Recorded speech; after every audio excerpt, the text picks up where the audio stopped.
नमस्कार, मी smart सिटीचा doctor Veerkumar Patil.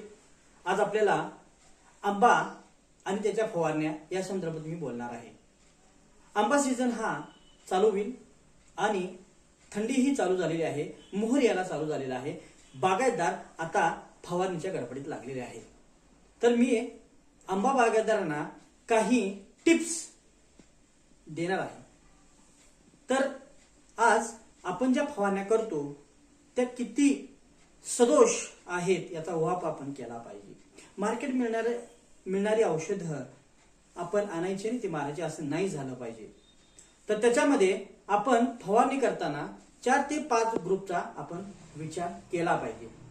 ऑर्गॅनो phosphorus,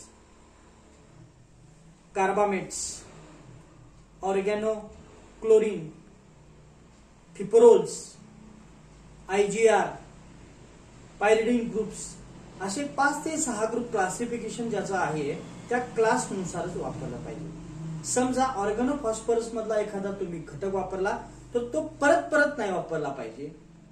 अशा प्रकारे जर आपण औषधे वापरत गेलात तर तुमच्या पिकामध्ये प्रतिकार क्षमता म्हणजेच रेजिस्टन्स येणार नाही। आज जो रेजिस्टन्स येतोय म्हणजे मुख्य कीड दुय्यम होत आहे आणि दुय्यम कीड ही प्राथमिक होत आहे, म्हणजे सेकंडरी बिकम प्रायमरी आणि प्रायमरी बिकम सेकंडरी। हे नाही झालं पाहिजे।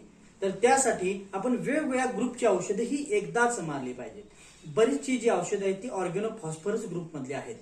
तर त्याच्यामध्ये त्याचा वापर न करता प्रत्येक ग्रुप मधलं एक समजा थायमिथॉक्झम वापरलं, त्याच्यानंतर तुम्ही इमिडा वापरलं, त्याच्यानंतर तुम्ही ऍसिटामिपिर वापरलं, तर हे एकाच निओनिकोटिनाइड ग्रुप मधलं झालं।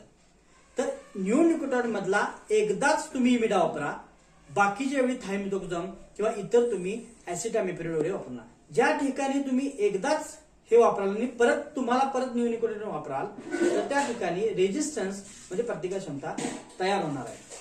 अधिक माहितीसाठी माझा नंबर आहे 9359828892।